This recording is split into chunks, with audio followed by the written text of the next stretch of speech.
మీరు ఎమ్మెల్సీ అయిపోయారు. 5th class 7th class 9th class ఒక పిల్లగాడు ఉన్నాడు, వాడు ఫోన్లో వీడియో చూస్తున్నాడు. మీరే ఒక ఎమ్మెల్సీ ఉన్నారు. ఎమ్మెల్సీగా మీరు ఫాల్తుగాడు, అవులగాడు, సుకుమార్ గాడు, వాడు వేడు వెస్ట్ గాడు, రండగాడు అని మాట్లాడతారు. మీరు మాట్లాడిన తర్వాత ఏమవుతుంది, వాడు చూస్తాడు. ఎర్రచందనం చెక్కల దొంగ ఒక మడుగులో మూత్రం పోతే ఆ మూత్రాన్ని ఐపీఎస్ ఆఫీసర్ తాగాలట. ఇది ఆ సినిమాలో సుకుమార్ అనేటువంటి హౌలేగాడు తీసినటువంటి చూపించిన సినిమా. అరే హౌలేగా సుకుమార్ ఏమన్నా రియాలిటీగా ఉన్నాదిరా నీ సినిమా? ఏమన్నా దగ్గరగా ఉన్నాదిరా? ఏం చూపిస్తున్నావురా బాయ్ నువ్వు ఈ లోకానికి? నువ్వు దాగురా. ఓకే ఆ బన్నీ అంటుంది, నోరు తెరిచి నువ్వు దాగు. ఎవడొద్దంటుండు నిన్ను?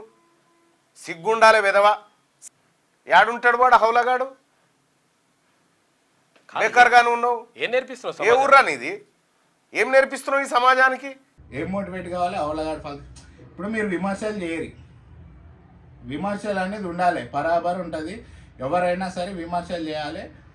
అరే తిన్మార్ మల్లన్న అంటే ఇంత ఫేమస్, ఈయన ఎమ్మెల్సీ, మరి ఈయననే ఆ ఫాల్తుగాడు అన్నీ మాట్లాడినప్పుడు నేను మాట్లాడితే తప్పు కాదని అనుకుంటాడు. ఇప్పుడు ఎవరైనా కానీ ఎందుకు అనుకుంటారంటే అంత పెద్ద స్థాయిలో ఉన్న అంటే మిమ్మల్ని చూసి ఒక జనరేషన్ కానీ పిల్లలు కానీ వాళ్ళు మేము ఇట్లా ఉండాలి, ఇట్లా కావాలి, ఇట్లా చెయ్యాలి ఆ స్థాయిలో ఉన్నారు. ఎమ్మెల్యేలు ఎంపీలు అంటే ఆ పెద్ద స్థాయిలో ఉంటారు. కాబట్టి ఆ పెద్ద స్థాయిలో ఉన్నంత వరకు వాళ్ళని చూసి మోటివేట్ కావాలి వీళ్ళు. ఇప్పుడు మీరు ఇట్లా బూతులు మాట్లాడితే ఏం మోటివేట్ అవుతున్నాడు? ఇంకా వేరే ఏదన్నా విమర్శించండి, బూతులు మాట్లాడాల్సిన అవసరం లేదు. ఇది ఒక కాంట్రవర్సీ కాదు. సొసైటీలో జరగవలసిన పనులు ఆగిపోయి, సొసైటీలో జరగవలసిన న్యూస్లన్నీ పోయి ఇదే ఒక నేషనల్ న్యూస్ లాగా పొద్దున్న నుంచి సాయంత్రం దాకా బ్రేకింగ్ వేసుకుంటే, ఇప్పుడు గవర్నమెంట్ ఆఫీస్ ముందర ఒకడు పోయి వానికి ఇల్లు లేదనో, రేషన్ కార్డు లేదనో, లేకపోతే నానా రకాల ప్రాబ్లమ్స్తోని కొన్ని వందల మంది హాస్పిటళ్ళల్లో, లేకపోతే గవర్నమెంట్ ఆఫీసుల ముందు, లేకపోతే ఇంకొక ఇన్సూరెన్స్ ఏమైనా క్రైమ్ జరుగుండొచ్చు, ఇంకేమన్నా జరుగుండొచ్చు. ఇలాంటి అన్ని న్యూస్లు జనాలకు తెలియకుండా తిన్మార్ మల్లన్న గారు కొద్దిగా మీరు రాజకీయం ఎంతైనా వేయండి కానీ మాట్లాడడం మాత్రం కొద్దిగా చూసి మాట్లాడండి అన్న. ఎందుకంటే చెప్తున్నాయినా మీ వాల్యూ పెంచింది నాలాంటి వాళ్ళే, కానీ మీ వాల్యూని మీరు తీసుకోకండి. ఎందుకంటే రాజకీయం ఇవాళ ఉంటుంది పోతుంది, కానీ తిన్మార్ మల్లన్న అనేటువంటి మాత్రం ఎప్పుడు అట్లనే ఉండాలి.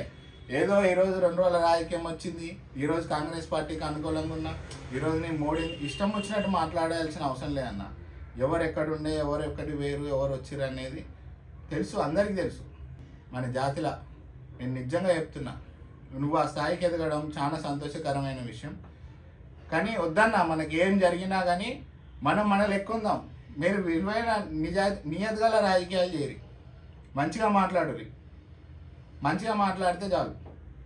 ఎందుకంటే సొసైటీలో ఆల్రెడీ చెత్త పారుకుపోయింది. ఎట్లా అంటే ఘోరంగా, ఇంకా ఈ 10 ఏళ్లలో మరీ దరిద్రంగా పాకిపోయింది. ఇంకా మీరు ఆ బూతులు మాట్లాడి అవి మాట్లాడి అన్న, ఇక్కడ అందరికి అన్నీ తెలుసు. మళ్ళీ కొత్తగా చెప్పాల్సిన అవసరం లేదు. మీరు కొత్తగా చెప్తే ఏమవుతుందంటే ఇంకా ఇంట్రోవర్ట్ వాళ్ళు ఉంటారు చూసినావు, కొంతమంది అనాలనున్నా అనలేకపోయేటోళ్ళు, చెయ్యాలనున్నా చేయలేకపోయేటోళ్ళు ఉంటారు కదా, ఇక వాళ్ళు కూడా చేసుడు స్టార్ట్ చేస్తారు. కాబట్టి మీరు ఎంతసేపు ఉన్నా కానీ సుకుమార్ అనేటువంటి ఆయన చిన్న వ్యక్తి ఏం కాదు, పెద్ద డైరెక్టర్. పోలీస్ డిపార్ట్మెంట్ అంటే గౌరవం. ఆడ కల్పిత పాత్రలు, ఈ చిత్రంలోని సన్నివేశాలు ప్రతి ఒక్కటి కల్పితం మాత్రమే అని చెప్పేసి ముందర ఒకటి వేస్తారు. చూసినావు అన్న, వేస్తారు. అది సినిమా అల్లు అర్జున్ని తిట్టు బాగానే ఉంది, కానీ ఈ సినిమాలను తిట్టి, డైరెక్టర్లను తిట్టి ఎందుకు తిట్టడం? బూతులు మాట్లాడడం ఎందుకన్నా? విమర్శించండి.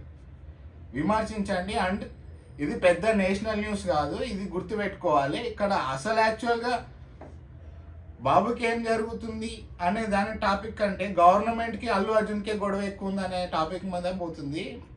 మీరు చేయాల్సిన దానికంటే ఒకరిని వాళ్ళ స్థాయికి మించి మీరు లేపుతున్నట్టు అనిపిస్తుంది, కానీ అంతకు మించి ఏం లేదు. సీఎం రేవంత్ రెడ్డి గారు యాజ్ ఎ బరాబర్ కరెక్ట్గా పర్ఫెక్ట్గా పవర్ఫుల్గా మాట్లాడిండు. కాలు మీద కాలు వేసుకొని ఒకటే ముచ్చట చెప్పిండు. ఏంటంటే మీరు ఎట్లెట్లా అరెస్ట్ చేస్తారు, పెద్ద స్టారు ఆయన అంటే ఎవరికైతే స్టార్ సినిమాలు తీస్తుండు, రియల్ ఎస్టేట్ వాడు ఫ్లాట్ వెంచర్ చేసి డబ్బులు ఎట్లా తీసుకొని అమ్ముకుంటుండో సేమ్ అట్లానే సినిమా తీస్తుండో డబ్బులు సంపాదించుకుంటారు. దీంట్లో ఎవరికైనా చట్టం ఒకటే తిరుగుంటుంది, అక్కడ ఒక ప్రాణం పోయింది అన్నాడు.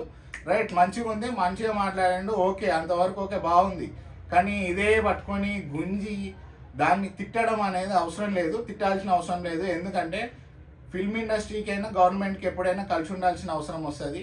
కాబట్టి ఈ పనికిరాని మాటలే అంటారు వీటిని. తిట్టడం అనేది ఒక పనికిరాని చర్య అని అంటారు. ఇప్పటికైనా వదిలేసేయండి. ఎందుకంటే మన పొరగాల బతుకులు, మన కథలు మనకు నడవాల్సినవి చాలా ఉన్నాయి. తప్పుని తప్ప అని చెప్పండి, విమర్శించండి. తప్పు చేసి ఉంటే ఏమైనా ఉంటే శిక్షలు వేసేది ఉంటే చేస్తే సంతోషిస్తాం. ఎందుకంటే నీ అమ్మ ఒకవేళ అది నిజంగా జరిగితే సంతోషిస్తాం. ఎందుకంటే ఒక కామన్ మ్యాన్కే జరుగుతుంది అనుకున్నారా ఇట్లా, లేదు ఎవరికైనా జరుగుతుంది అనేది మేము సంతోషిస్తాం.